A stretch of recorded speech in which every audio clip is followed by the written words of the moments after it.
السلام عليكم ورحمة الله تعالى وبركاته. رمضان كريم، رمضان مبارك. soo dhawaada daawadayaal. Maanta waxaan inoo wadaa qisadan gabadhay ku dhacday magaceeda sheegi mayno. Waxaa la yidhahdaa Caisha waxay tiri waxaan kusoo koray guri maasha Allah aad la iskaga jecel yahay.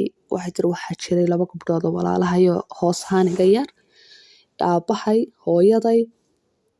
Waxay tiri iskuulka baan dhigan jiray, aad baan u faraxsanaa, reer dhammaystiran dee.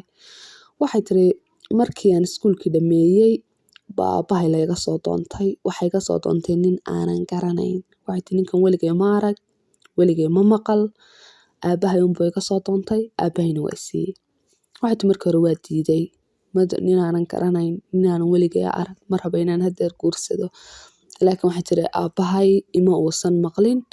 Wuxuuna igu yidhi gabadheedii duco iyo habaar kala dooro. Waxay tiri waayahay baan idhi. Ayaamo yar markii kasoo wareegtay wuxuu yidhi waa la wareegayaa. Wuu ila wareegay. Waxay tiri wiigii ugu horeeyay ama wiigagii ugu horeeyay baan nidhahnee.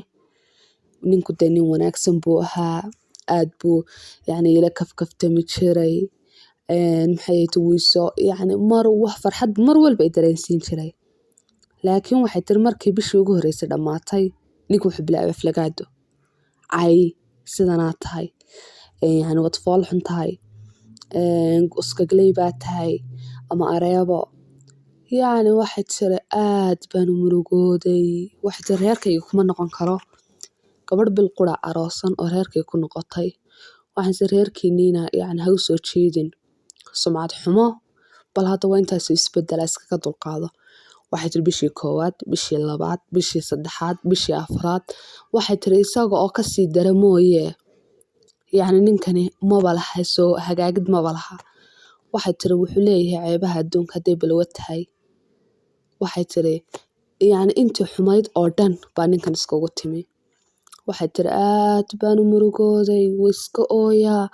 Waxay tiri bishii 5aad markii la gaadhay wuxuu bilaabay gacan ka hadal inuu i dilo. Markuu arko waxaan dhaqaaqayn si kastoo loo caayay. Gabadhiina u dulqaaday isleedahay. Isaguna wuxuu isleeyahay tan dee cid kale u dhaqaaqdaa ma jirto. Waxay tiri markuu i dilay waan cararay, gurigaygii baan aaday. Reerkaygii baan qisadii uga sheekeeyay. Waxay tiri reerkaygii waxaan ka filaayay soo dhaweyn inay igu yidhaahdaan dee inantaydii hadduu waxaas kugu dhacay ninkaaga waxaaga waa kaaga soo qaadaynaa. Laakiin waxay tiri waxaanan ka filayn baa igu dhacday. Reerkayga waxay dhaheen akhlaaqdan ayaa kaa xun, ku noqon ninkaagii iyo gurigaagii. Waxay tiri aad baan u murugooday, waa ku soo noqday. Waxay tiri isagoo kasii dara mooye soo hagaag maba laha. Waxay tiri ilaa 5 joor baan reerkayga u cararay. Waa i soo celiyaan gurigaaga ma burburaayo. Waxay tiri sanad baa kasoo wareegay. Waxay tiri anigu waxaan ku dadaalayaa in aanan ninkan uur qaadin. Waxay tiri isagii baan qaati la taaganahay. Sidee baan ugu dulqaataa ilmo uu isagu dhalayna. Waxay tiri aad baan u murugooda mar walba waa cararaa waa la i soo celiyaa. Waxay tiri maalinkii dambe Ilaahay wuxuu qadaray. Dadkuna waxbay go'aansanayaan. Ilaahayna dee tiisa waa meeshiisa. Ilaahay wuxuu qadaray inaan uur yeesho. Aad baan u murugooday. Waxay tiri isagii waa loo sheegay laakiin isma bedelayo. Halkiibu kasii wadaa ma uur laha waa ma iska daa. Waxay tiri aad baan u murugooday. Waan iska ooyaa, waan iska murugoodaa. Waxay tiri 9 bilood markay soo dhammaysatay oo aan silic iyo saxariir, dil, aflagaado aan ku dhammaystay. Waxay tiri waxa dhacday in aan dhalo, waxaana dhalay wiil. Waxay tiri isagii waa farxay, reerkiisii waa farxeen, reerkaygii waa farxeen. Waxay tiri aniga qura ayaa murugaysan. Aniga unbaa murugada.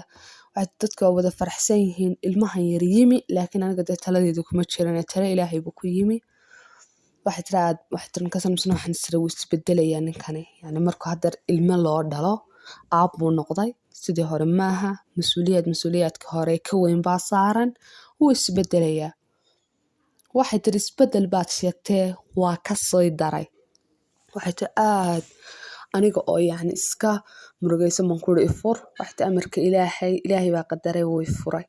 Waxay tiri waan farxay laakiin ilmaan wataa. Waxay tiri waxaan isleeyahay dadku waxay odhanayaan tan waana la soo furay ilmana waa sidataa laakiin waxay tiri yeelkeeda waxaan idhi ifur wuu ifuray. waxay tiri waxa dhacday in aan gurigeyga kusoo noqdo. waxay tiri reerkayagii waxaan kala kulmay laa ilaaha ila allah, cay, aflagaado, hadal.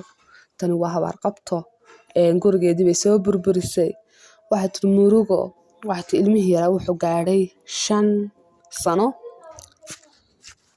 waxay tiri yacni maxaadba ka filanaysaa. waxay tiri aniga oo 5taas sano oohin iyo urugo iyo calool xumo ku dhammaystay ba waxa dhacday maalinkii dambe in gurigeyga lasoo garaaco. waxa soo garaacay waa la furay. waxa laga furay ninkani maasha Allah waa nin ilaahay hanti iyo xoolo siiyey. waxay tiri aabahay baa soo dhaweeyey, soo dhawow. waa garanaya waa la isgaranayaa. waxay tiri markuu soo fadhiiso wuxuu yidhi gabdhaha gabadh ka mid aan doonaya. allah. waxay tiri wuxuu yidhi aabe soo dhawow, teebaad rabtaa. waxay tiri aabe wuxuu la soo taagan yahay labadii yaryaraa. maxay ahayd toy. waxay tiri markaasuu ninka yidhi waxaan rabaa Caaisha. xitaa aabahay baa yaab Caaisha. may labada kale jooga. may buu yidhi Caaisha baan doonayaa. waxay tiri wuxuu ku yidhi aabe ma ogtahay inay garoob tahay. wuxuu yidhi haa. wuxuu yidhi ma ogtahay inay wiil haysato. wuxuu yidhi haa waa haystaa. haye markaa xagaad ku baratay.